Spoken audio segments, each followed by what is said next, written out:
Once again, friends from the media, partners, agencies, anybody from DGs, and everyone not from DG. Hi everyone, nice to see all of you again. Give yourself a big round of applause to start it off. Thank you.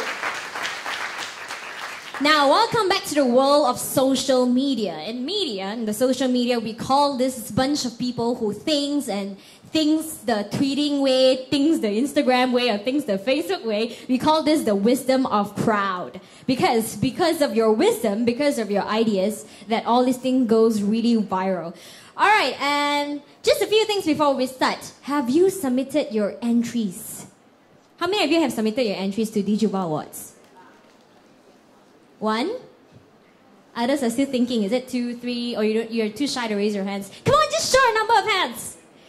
Yeah, 1, 2, 3, 4, 5, and some of the secret ones who are not quite shy to raise up your hands. Okay, don't worry, but also start to worry already, because why? Because we only have just a few more weeks left. Our final deadline for DiGi WWWOW Awards entries is actually on the 30th of May, which means it's 2-3 weeks from now lah. Okay? Which means we only have less than a month to do that. So if you have not submitted your entries, if you have not thought of doing it, please do so, because our WOW Awards will be held next month and it will definitely be exciting. You won't want to miss it. Now, this evening is set to share some of the successing factors of social media and to inspire one another by sharing ideas, right? Last week, it was very energetic, fantastic. It was definitely explosive. Not only that we had a lot of great response from the media, from friends, from agencies, but everyone had a great time all together with the speakers as well. Alright, just a few information. My name is Queen. Hi. Nice to see all of you. I'll be with you. And I have a Twitter account. I did not have a Twitter account last week. I just created like 10 minutes ago. Yeah. And I wouldn't say, okay, the Twitter name and everything, just add me. My name is @QueenShing. Queen, QUENSHING. I don't really know how to do it, but I'll run it. The reason why I did not have a Twitter account, because I was a bit too lazy to manage it. I have Instagram, I have Facebook and everything, but I was just thinking, too many things lah, lazy. But social media will bring you farther, way farther than what you think you can do, right? Is that right? Everything can go viral. You can think beyond your limits and it will bring you to a place where you do not know where you're going. So please, tag me while we're going this, and I'm setting up a Twitter account just so I can participate in DiGi WWWOW as well. Alright, so guys, if you're doing anything today, please tweet us. This is a tweet wall on my right. Everything you do, tweet #DiGi WWWOW. Everything you do, even on Instagram as well. I believe just now when you came in, you were greeted by an Instagram Hall of Fame as well, right? Am I right? So what you have to do is to take a selfie anytime, anywhere, today itself. Hashtag us as #DiGi WWWOW. Hashtag us. Hashtag your selfie. Hashtag your YOLO. Hashtag spam. Whatsoever. Everything. Don't forget to hashtag us, and everything you do will be putting up here. And as for Instagram, later on, as you exit after the whole workshop, you will be receiving a printed copy of your photo. As a souvenir lah. Last week you received yours, right? No? No? Really? No? You didn't take a selfie, did you? You did, but tak dapat eh? Ayya, must print lah, okay? Print more so that I can catch it very, very quickly. Alright, besides that, just a few things to sum it up. We have some housekeeping rules today. You can sit wherever you want. You can lie down. You can just do whatever you want as long as you're active and listening. But do not forget, please do not bring coffee later on during a coffee break and whatsoever. Please do not bring coffee or tea or food into this area, because this place... Why am I stuttering? This place belongs to Mind Valley, and we are supposed to keep it well and nice, right? Because this is a very comfortable place. We do not want to spoil this environment. And besides that, please do not go beyond this line. We can only be in this compound area, but not that, because the area behind all the buntings are actually a restricted area. It's the place where the employees actually work, of Mind Valley work. So we do not want to disturb them, and we do not want to... Yeah, just don't go beyond the line lah. And besides that, guys, later on, during the coffee break, if you're interested to go for prayers, we have a surau downstairs, ground floor, right? Jay, ground floor, right? Ground floor, beside 7-Eleven. Okay, ground floor beside 7-Eleven. There's a surau area. You can definitely pray there if you want to. And outside as well, if you missed the toilet, I do not know about you, but I saw it quite big lah.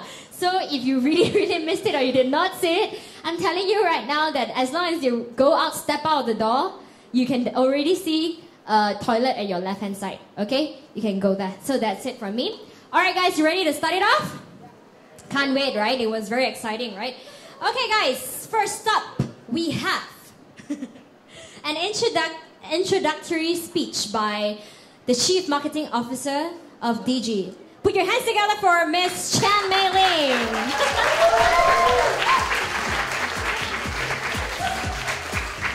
Hi.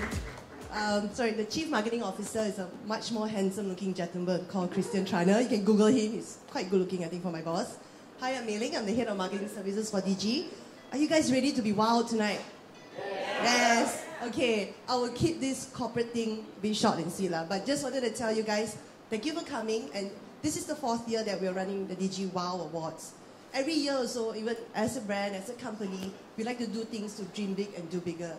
This year, as you guys know, it's a different platform that we are embarking on. Instead of having a magnitude of awards, we essentially crystallized and we thought there's a lot of fantastic, great ideas. Is there a way we can get this better? That's why there's 3 platforms this year: community, commerce, and content. And the speaker series were specifically selected to address these few areas that we see growing in the internet community. Okay. The DiGi WWW Awards, we have uncovered a lot of talents. We made a lot of friends along our journey. We've also helped catapulted some stardom to some of the winners like Ernest, who is Bro Don't Like That Bro. I think his comic strip went into a book now. There's also my husband, our People's Choice Award winner last year. He also joined us with the team to Telenor last year in the Telenor Youth Summit. So he went all the way to cold Oslo and built a snowman, and first time seeing snow. Also, he was the fastest Twitterer last week. If anybody can beat him, that would be awesome. My husband.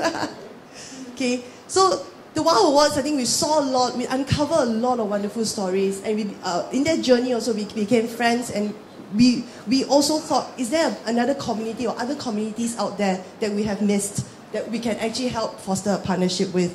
So that's the intent of the WWW Awards. Hoping that others will inspire others to do better, to dream bigger and do better.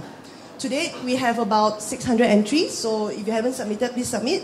And we're going strong. Every year, we have very good quality entries, and some of the work that I've seen, that I've judged also are quite fascinating. And it's like, wow, why didn't I think of that? Like, cool, okay. In terms of the speaker series that we have today, last week, we had 3 great speakers. We hope Andrew won't be talking about dinosaurs today. Maybe it's another prehistoric animal he'll talk about. That was interesting. There was Jolene, was very inspiring for a very young age. And also Daniel from TEDx. I mean, TEDx is one of my most favorite speaker series. So we hope they will inspire more. Today we have 4 speakers. There's Scott Eddy. He made it this time round. He missed his flight last week. So he's very excited to be with us. There's Andrew, again, that's going to join us. There's Grace, that will talk about social entrepreneurship. And we have a performer in-house today, Kao Soon. I heard she's going to do something. I won't say what. I won't let the cat out of the bag. Okay, so I hope you guys enjoy yourself. I will give a shout out to our sponsors. I hope they are here. Thank you to all our sponsors: Google, Laoyat, Muda, Says, iTrain, Yahoo, Asia Web Direct, Mind Valley, Samsung, AIG. Hits and Era for all their support all these years. Thank you. Without the sponsors, we couldn't have made it. And without you guys, we couldn't have made the WWW Awards. So, I hope you guys have fun, interact, please tweet. My Twitter handle is, I have one, Twitter handle, despite my age, is @Meiling_Chan. Someone told me underscore was unhappening, but I don't care. So it's @Meiling_Chan, MAY. So that's me. So enjoy yourself. I hope you have a good time and ready to be wow. Thank you. Thank you, Mei Ling. Mei Ling would like you to remain, please. Mei Ling, once again, we'd like you to remain because we have something very important that we want you to do because you're also a very important person. We actually have a few mementos to present to our guest speakers this evening. And also by presenting, we'll introduce them to you. If any one of you have not seen them, they'll be coming out one by one, okay? And we'll be introducing them to you. First up from the list, we're going to present our first memento to Grace. Grace from Singapore, the CEO of the Hub. Now this is the Hub, the CEO of the Hub. Picture time, smile, hashtag Grace. Alright, next up we have from Singapore as well, Andrew from IdeaMind. Hey! The guy who taught us about dinosaur is back!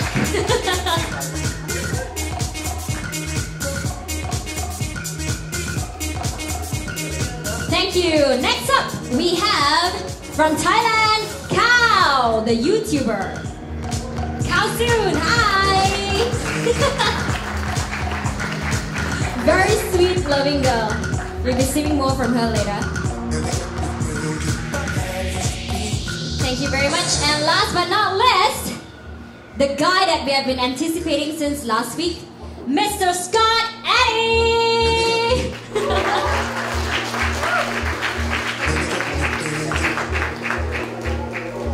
Well, you have to know him in person. This guy has more than what you think he is. Thank you. Come on, take a group picture all together. Come on. Let's have all the speakers with Mei Ling together with me. Can I join the picture? Come on. I gotta sit in front. Fun size? You're too tall. You don't fit Malaysia. Just kidding. Come on. Yeah! This is, it only happens in Wawa. Okay, ready, 1, 2.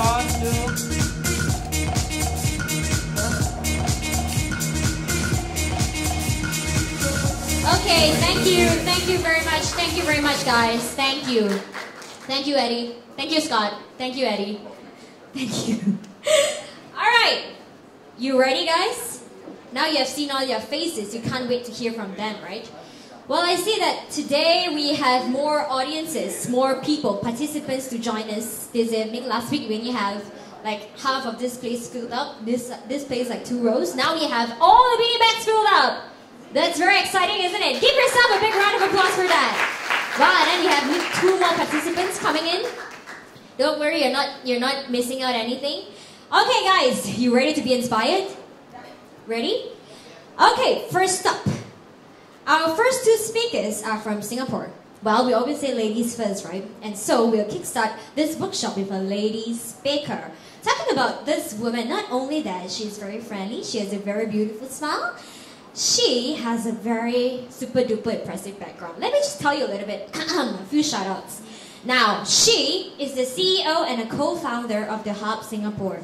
She was invited to the Prime Minister's office in Singapore to share her inputs. Not only that, she sits on the advisory boards of Ben & Jerry's Singapore, my favorite ice cream brand, and also the social entrepreneur in residence at INSEAD. Is it INSEAD? INSEAD.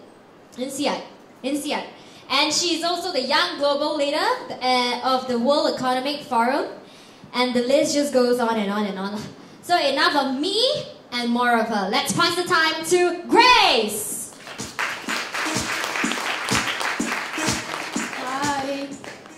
Can you hear me? Yeah. Hi, good evening everyone. It's great to be here. The only other time that I've spoken in front of 180 people without shoes was in Ubud. And in Ubud, in Bali, you can do that, right? Because it's all hipsters and hippies and everything. And I was in like shorts and t-shirt. And we weren't warned that we were not able to wear shoes here. So if I mumble and jumble in the beginning, it's just because we're still getting used to this. But really, really happy to be here. Can I just have a show of hands on if anyone is from Ipoh here? Woo! I'm from Ipoh too. Cool. So it's always good to be back in Malaysia. So I am going to talk about how millennials are using technology for good, okay? And it may sound a little bit fluffy right now. What do you mean? What do you mean by millennials? And what do you mean by using it for good? So in the next half an hour or so, we will go through some of these things. And I'm going to give you a crash course on social entrepreneurship as well, if that's okay. And then we'll open up to a more interactive approach, right? Where you can just throw questions and anything, okay? I'm having a competition with Scott from Bangkok. He's like the social media person, right? He has like nearly 500,000 followers on Twitter, and I have 700, okay? So if you would help us narrow my gap and Scott, that is my Twitter handle. And in the taxi over here from the airport, I'm like, I'm going to reach 1,000 followers with the help of the audience. So if you will wink, wink, narrow our gap between the have and have-nots, that'll be awesome. Thank you. Follow her. Follow me. Also, my team doesn't believe that I'm here to speak. So just to let them know that I'm working, right? Okay. So I co-founded the hub in Singapore. Some of you may have visited it, but it's essentially like this. It's a co-working space, a cafe, an incubator, an innovation lab, all in one. And it's where entrepreneurs work in Singapore. So to date, we have 500 members, so we curate the community. There are social entrepreneurs, there are Googlers, there are tech entrepreneurs, there are students, academia, investors, impact investors, you name it, you've got it. A couple of Silicon Valley funds like Golden Gate Ventures, Tech in Asia is also based out of the hub. All these awesome companies and startups are based out of the hub. So today we are the largest diverse, purpose-driven entrepreneurial community in the country. So I started this about 3 years ago. I took 9 months to start it. Had to sell fruitcake to make money, to extend the runway. And then now it's been open for 2 years. And it's going very well as well. So you're all very welcome to visit it. It's in Orchard. You're most welcome to visit it. So just a bit about me on why you should listen or not listen to me today. I graduated from uni in 2006. And in the first 3 years of my life, maybe that's where you're at right now, it's really about just trying many different jobs. I was in consulting, I was in projects with Boston Consulting Group, I did a family business and grew it in Jakarta. And also in the middle, when I was 24, quarter life crisis hit, right? And I'm like, I started questioning about what's my purpose in the world and what is the role that I can play to leave a legacy. And I didn't want to wait till I was 60 years old to give back or to do good. But I also didn't want to be poor or starving or in rags or something like that, right? And one day the idea came in a dream. And it was to build a building with 342 rooms for homeless children to live in and to study. And the whole map was in the dream, right? But when I woke up, the first feeling was I'm unqualified to do this because I'm totally a business person, an entrepreneur at heart.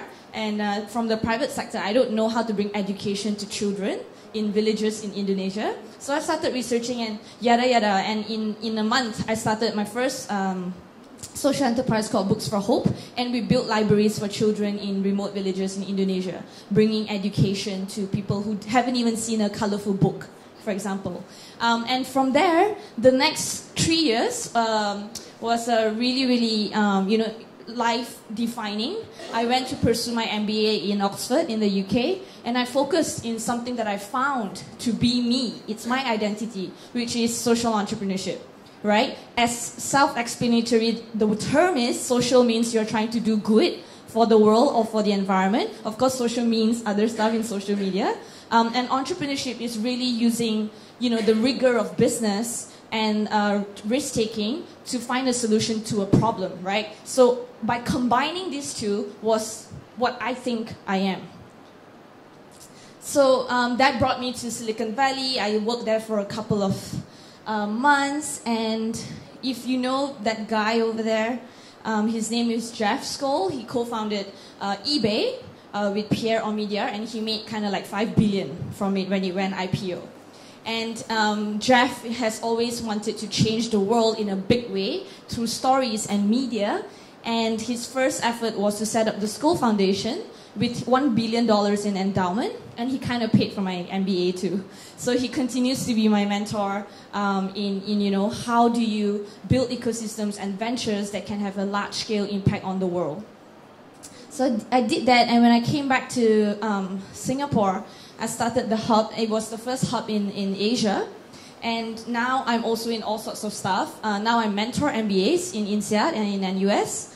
And Tonic is an impact investing network globally that has a couple of $1 billion in wealth that they want to put into investing in social enterprises. So it's just to show you on this, like, there is a whole movement globally happening, okay? There are people who have made it in business who are funding and fueling this movement.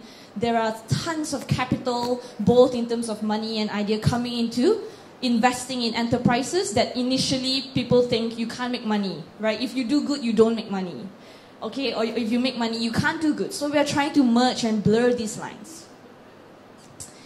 Okay, but personally, I love the mountains. I love skiing. I live in a hippie neighborhood in Singapore called Tiong Bahru. I need coffee before I can function. I have too many friends globally, and all of them are getting married.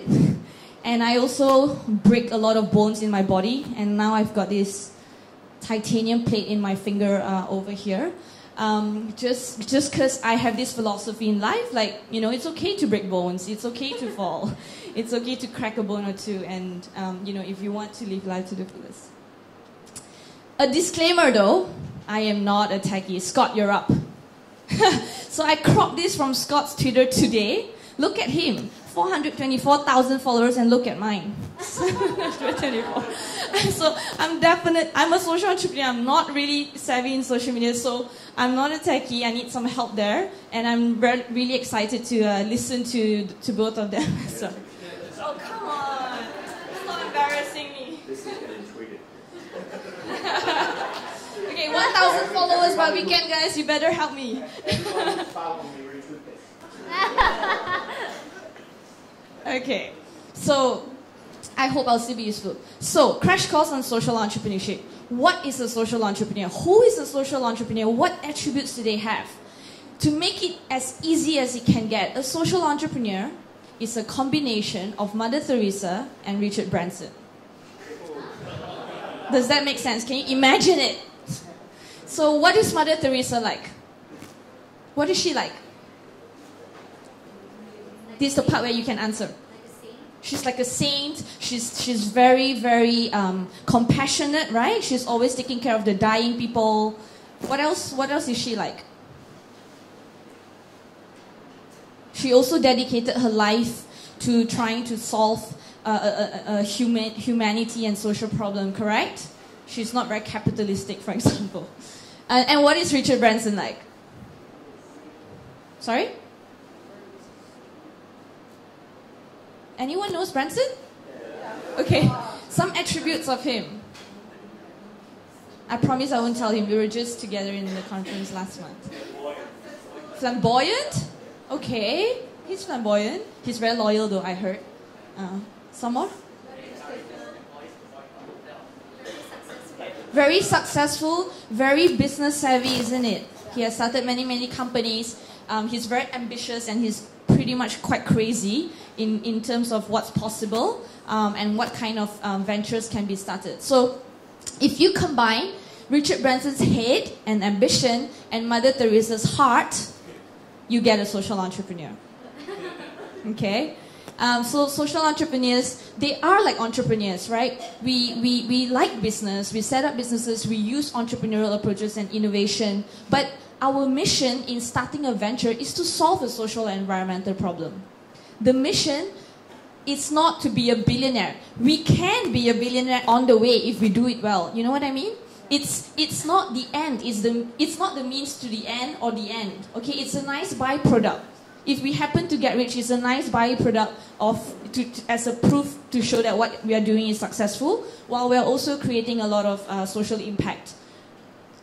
Does that make sense? Okay, and social entrepreneurs are very, very stubborn and very, very ambitious, and they want to change systems, not just organize problems.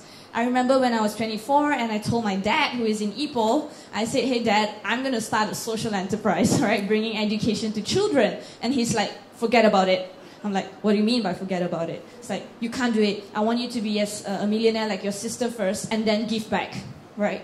I said, I'm sorry, I can't wait. You know, the passion is so big that, that I need to do it now, right? And he's like, but you will starve to death.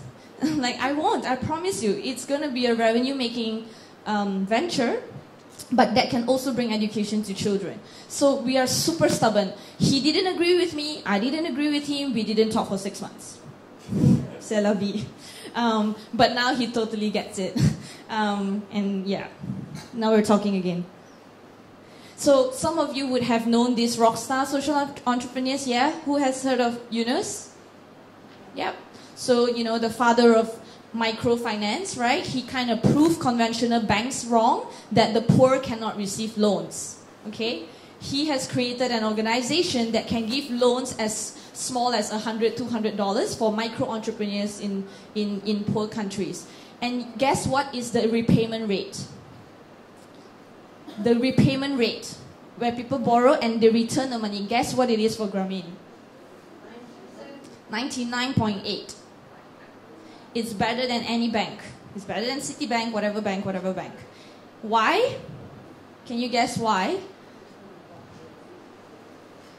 If you use normal ways, maybe that result can't good, okay? But they were quite innovative with their model.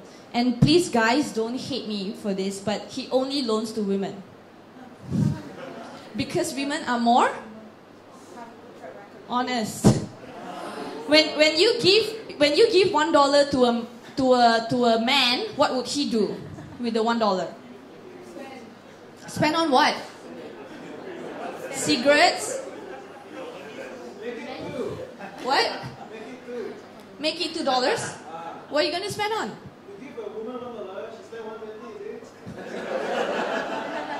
Not true lah. Okay, so typically research shows if you give a man $1, he will spend 80 cents on alcohol or gambling or women or okay, or handphones, okay? And if you give $1 to a woman, she will spend 80 cents on healthcare, education, food, cleanliness of the house, you know? Kind of makes sense. Okay, don't throw anything. But that was the theory of change. That was, you know, his rationale. And he also uses a method called group pressure. So if I lend you money in 7 of you, if one of you doesn't return, I cannot lend the entire group. So what happens there is the 6 of your friends will chase after you, right? On behalf of the bank. So the point here is that if you look at a system that isn't working, you know, like the poor do not have banking services, if you just follow the system, you will never solve it. Right? You have to come up with an innovation that can give you financial returns, but also financial sustainability, but also create that impact. Okay, Dr. Devi Shetty is a pediatric cardiac surgeon in India, based in Bangalore, and he is treated like a god in Bangalore. I've been to his hospital, and I've seen people kissing his feet, literally. Because he is known to be a surgeon who has never said no to any child who needs a surgery, a heart surgery, even if the child cannot pay. And how he does that is he is known as the Walmart of healthcare.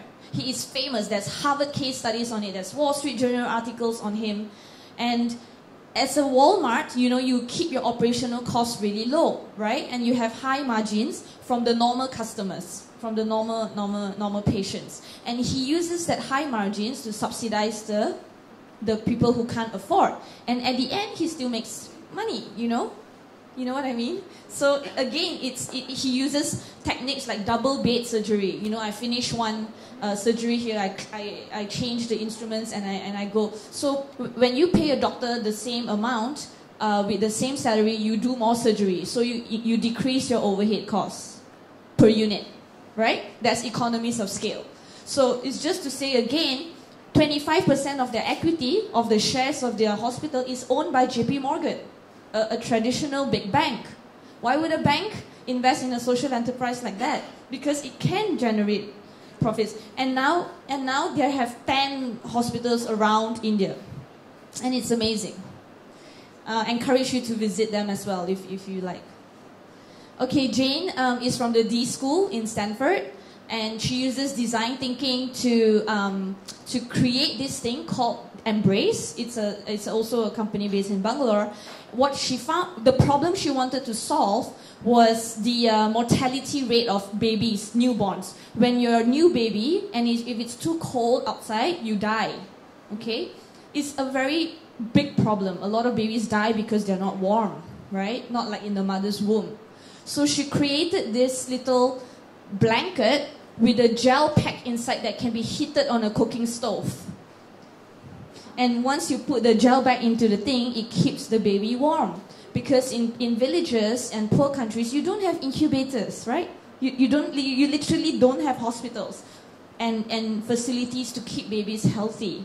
So this is like an incubator done in a very innovative way. Again, you think it's just an idea out of Stanford, out of a young girl? No, GE Healthcare is partnering them like mad, helping them with more research, helping them to distribute this. You know, it's a nice small startup and a big company partnership going on there.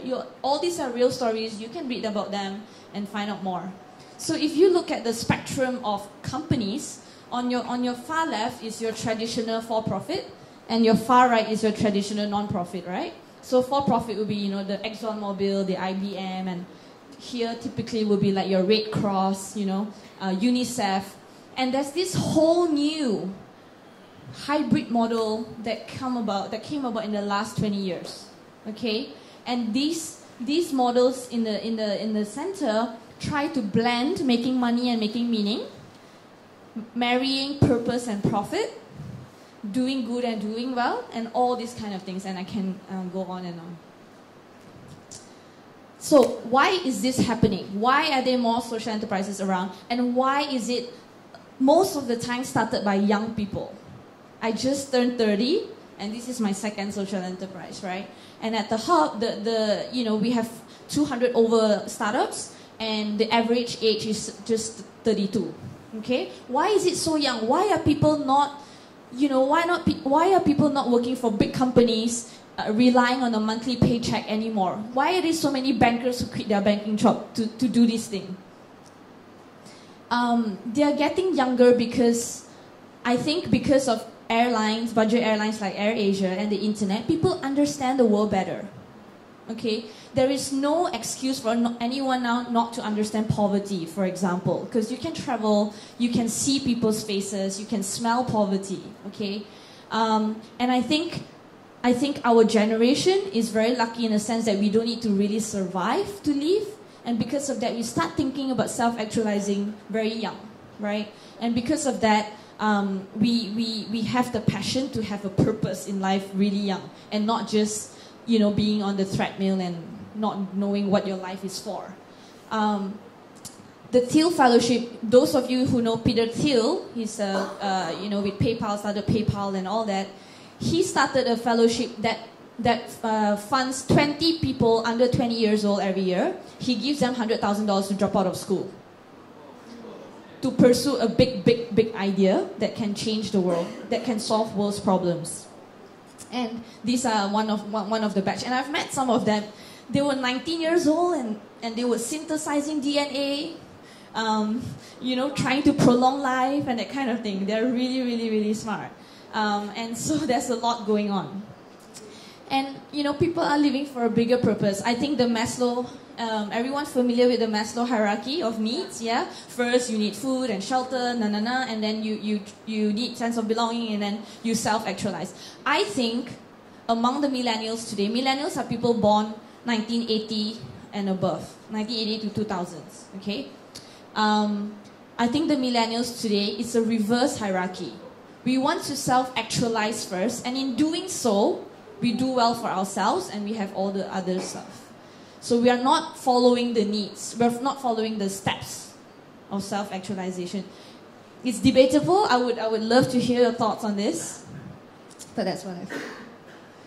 Okay, millennials have in abundance a lot of curiosity, a lot of passion, and a lot of energy. and very, very good values as well, because of the transparency of information flow, the speed of it, and everything. So I'm just going to give you a few examples. How am I doing with time? How am I doing with time? It's okay? Okay. I'm going to give you about 5 examples of startups based out of the hub in Singapore who is using technology in solving some of these problems, some of these big problems, okay? Meetup. They are like the Kiva for India. So it's a micro-lending platform where people like us can loan $25. The $25 goes to India through vouchers for sanitation, health, education, and all sorts of things. But it's a loan. You're not donating. I actually get back my $25. So it is crowdfunding on steroids. But all the crowdfunding is used towards providing people with shelter and education and sanitation and women empowerment. Yeah? And they just raised $1.1 million out of the investors at the hub about a few months ago. And now they're expanding. Play Mula. It's a Singaporean team, very young girls out of NUS, 24, 23 years old. And they were in America when the financial meltdown happened, you know? And they were like, oh my goodness, we cannot bear to see another generation being greedy in that way, okay? So they created a game that teaches children financial literacy. When you play that game, you actually learn how to save, how to spend, but also how to invest from 5 years old. And once that game was out, you can imagine the banks in Singapore went nuts. OCBC, DBS, they all want to license this game because they want to target customers since young, right? Since 5 years old, I want as an OCBC's chief marketing officer, I want them to already know about OCBC. So they partnered, and what happens is if I'm a 10-year-old and I save money in my little account, right? I save, let's say, $8 in my children account in OCBC, I actually get a prize on my game, in the game that I'm playing with my friends. So it's merging virtual reality as well. Again, using technology to bring about financial literacy for young children. Okay? Silver line. From young children now we'll go to old people. This is a project from a team called Newton Circus. They're a social innovation incubator. What they've done is they create apps that are friendly to old people. They get expats in Singapore to donate their 3rd generation iPhone back to Singtel, okay? And Singtel and them would put the apps for old people. For example, bigger fonts, reminder to take the pill, your pills, your vitamins, spiritual content, more videos to talk to grandchildren. And also, when the phone doesn't move for 12 hours, all the relatives are informed. Because something might have happened to the old person, right? Could have fallen, could have fainted. You know what I mean? So there's a lot of innovation that you can think about while starting a tech startup. So I really encourage when you think about your project, you know, to submit your entries to the DiGi competition, think about what problem you really, really want to solve. And is that a meaningful problem to solve? Don't just go the usual way and do a copycat app for don't know what, right? Really try to stretch your imagination to think about solving a real problem that would benefit other people and still make money, you know? It's not a trade-off, it's not an either-or. So this is an example where they partner with the largest telco in Asia, right? Sorry, DiGi. But you know, because they're based in Singapore, I'm sure if DiGi wants to partner them in Malaysia, they would jump on the opportunity to bring this app to the elderly people here. Mobile movies is another one out of their thing, where they have created a portable cinema that goes into villages for people to watch movies, cartoons, Disney cartoons and stuff. It's one bag and it can become a whole cinema that will unite people in the village.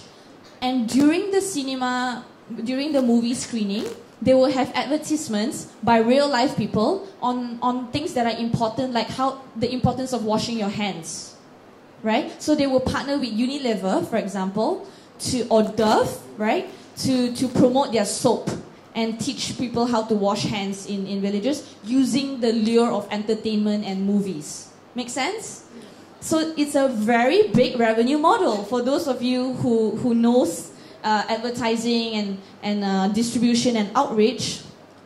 Big companies would pay a lot of money to reach what we call the base of the pyramid. There are 4 billion people in the world out of 6-point-something billion who live under $2 a day. 4 billion. Whichever big company that can crack that market will really include this base of the pyramid to the middle class, to the economy, with their products, with their services, with their brands. Okay? They will pay a lot for it. Because no one is tapping the 4 billion. Everyone is targeting us in the top 2 billion. And it's getting very, very crowded. Okay? Gone Adventuring is a social enterprise. These are all ex-bankers, quit their jobs, started this when they were 25, where they combine their passion for cycling and storytelling with social causes. So what they do is they can organize adventures like bike trips from Thailand to Vietnam to Laos for CEOs of big companies and the team, and they make the whole tour into a documentary for the company, and it goes viral. In the meantime, they would raise funds for a social cause through that adventure. Make sense? Yeah.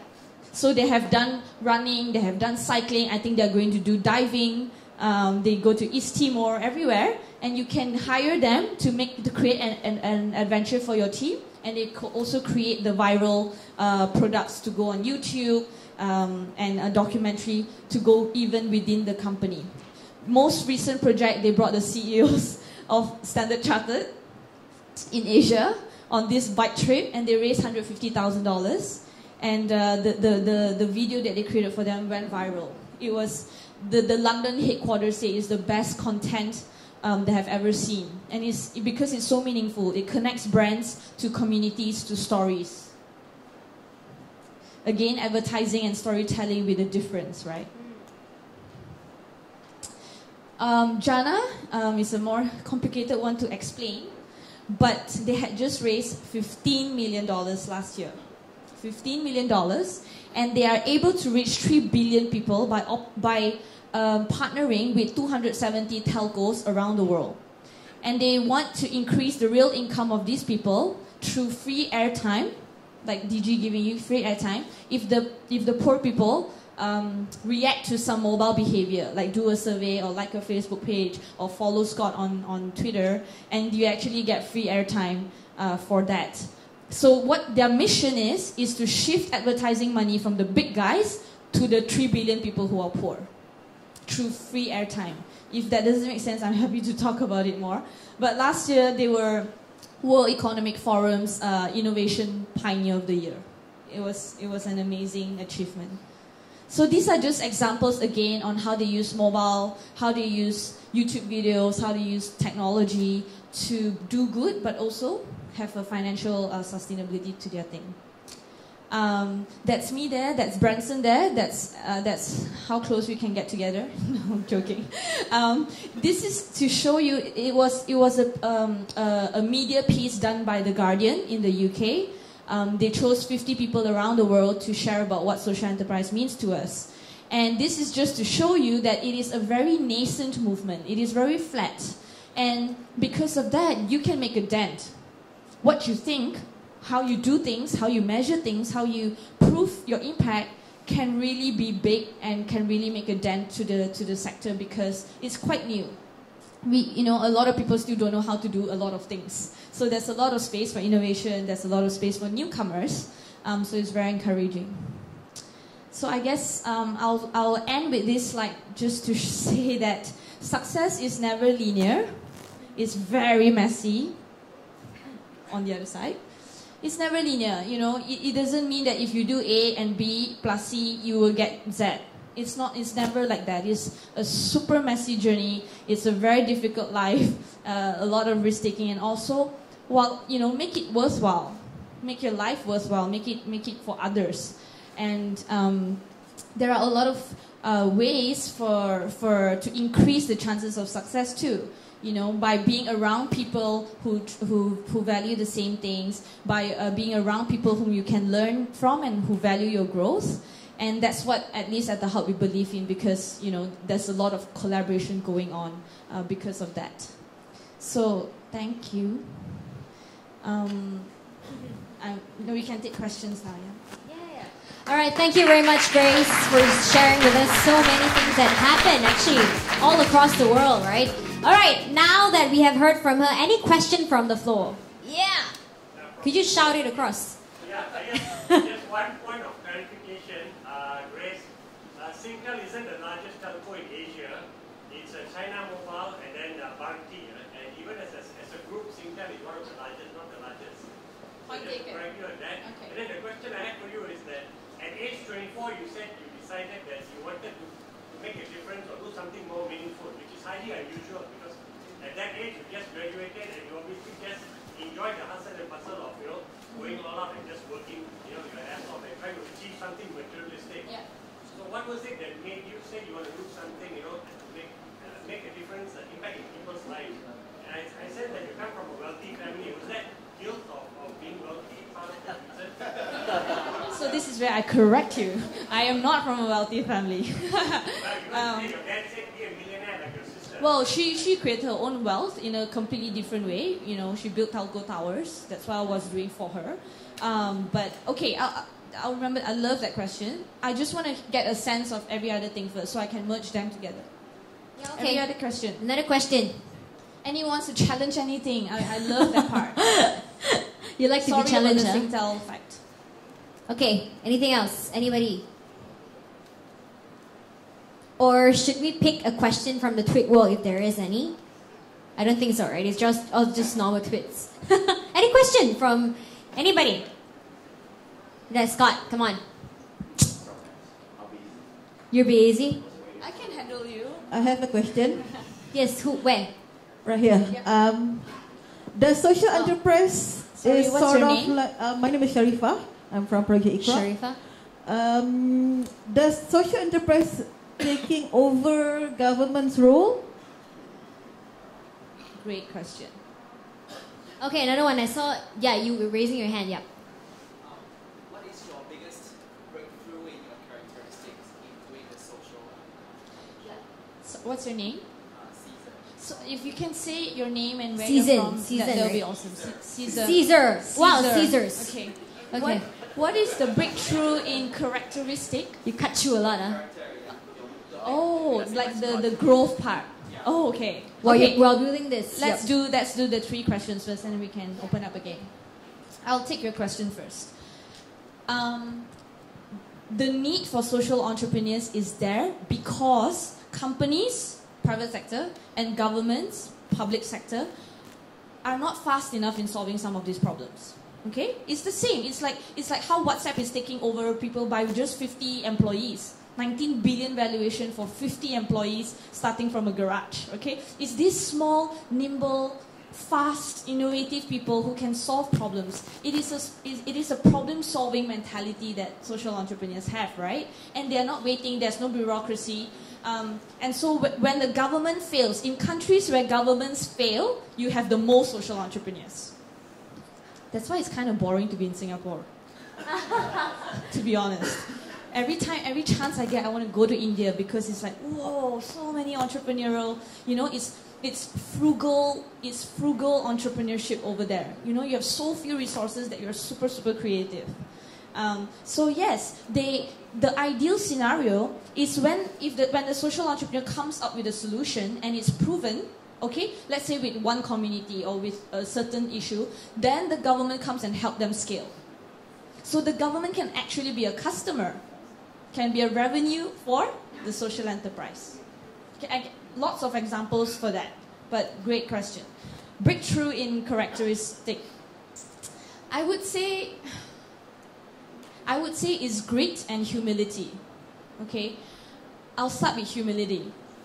There was when I was in Oxford, I knew that there were 240 homeless people all over. And there are 40 over colleges, the Harry Potter type of colleges. We live in there. And in there are many empty rooms. So I'm thinking, there's demand, there's supply. I just need to match them, right?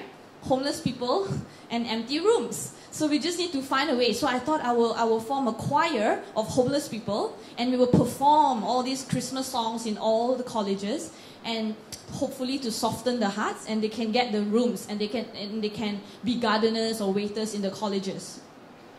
I got everything, okay? I got the colleges to agree, I got a conductor, I got room, everything, but I haven't spoken to the homeless people. So I have everything now. I'm so excited to start. You know, already so busy with the business school with the MBA, but I was still doing this, right? So finally I went to the roads and I talked to the first hobo, right? Would you join my choir? And I talked to 15 homeless people, and they were like, no, we are actually happy to be homeless. You know, it's a lifestyle choice to be homeless. It's, you know, I every day I only need to find 15 pounds. With 15 pounds, I can go to this center, I can get a shower, a breakfast, and a bed. The next day, start again, 15 pounds. Very happy like that. And that was like a, you know, a humility. Like I assumed that everyone wants to be like us. I assumed that, you know, that was a problem. So because of that lesson and more, I'm very sensitive to who I'm serving and in what form they need that solution. I cannot assume anymore. So even when I started the hub after this experience, I had 400 coffee chats with 400 people just to really know, you know, am I solving a need right here? Is there ability to pay? Is there willingness to pay? That kind of thing. So that's one. And grit is seriously just perseverance, right? You know, as an entrepreneur, I'm sure you know, the challenges is they're always there. It's never ending. Every time I think I can take a break, it's again like that, and you just have to keep going. And if you don't have that grit, that's it. And that's why you need to be very passionate about what you do. To be very passionate about what you do, there has to be meaning. Because if not, if the conviction is not deep enough internally, you cannot go that difficult journey. You will give up. The best entrepreneurs in the world are not because they are smartest or richest or whatever. It's just because they don't give up. They don't give up. They keep changing and all that, right? To stay. So I guess, you know, those have been inbuilt now. Yeah. To your question around what happened when I was 24, what happened that I had that thing, right? that desire to be on this. I think since I was young, I always put myself in steep learning curve situations so that I can learn quickly. So I've graduated for 2 years by then, correct? So relatively short, you're correct. But even in that 2 years, I've had a lot of experiences, consulting, starting up a office in Indonesia, you know, living in the slums in Indonesia, all sorts of stuff. And I think at one point, it just hit me that I need to use my life for a purpose, okay? I don't know why that happened. I think to some people it happens, to others it's slower, or, you know, when it's 50 years old. Midlife crisis is a very normal thing to happen, right? 42. Yeah, that's why this is quarter life, you know. And I see that so many people are going through that as well, and it's great. I think it's great that people question at a younger age. Even if the choice is to continue being a banker, it's fine. I think that awareness is so important to live a fulfilling life and not just like, oh, blindly go. So I don't know, a lot of experiences traveling around the world. Traveling around the world is very, very important. If you have money, or if you don't have money, find money. Don't buy products, okay? Buy experiences. Seriously, products won't do you any good. Okay, I won't fight with you if you have an LV bag or a Prada bag. To me, that's not a measure of success at all, right? Like travel, and that will really form who you are, because your worldview is an output of your inputs, right? What you put into your head and what you put into your life will produce the output, will produce how you look at the world. So if your inputs are screwed up, then your output is screwed up, right? It's a mathematical equation. So get as many awesome experiences, meet around, hang around with awesome people all the time to be that awesome person too, I guess. Any more? Time's up. All right, I guess Okay, that's it, thanks, right? everyone. That's it. Thank you very much, Grace. Thank you very much. All right, that was very inspiring already for the first speaker itself. We learned so much, right? Looking at the tweet walls definitely can remind you again and again about the points that we have learned, the things that we're inspired of. All right, guys, right now we're going to have a short 10 minutes break. For those of you who have just came in or just heard whatever that Grace shared, it's time that we have a 10 minutes break. Go for a coffee break while some of you can also go to the restroom. And also if you are about to go for prayers, we have a prayer room at Surau, downstairs at ground floor beside the 7-Eleven. But do remember that please do not bring coffees or teas into this area, okay? Thank you. We'll see you in 10 minutes later.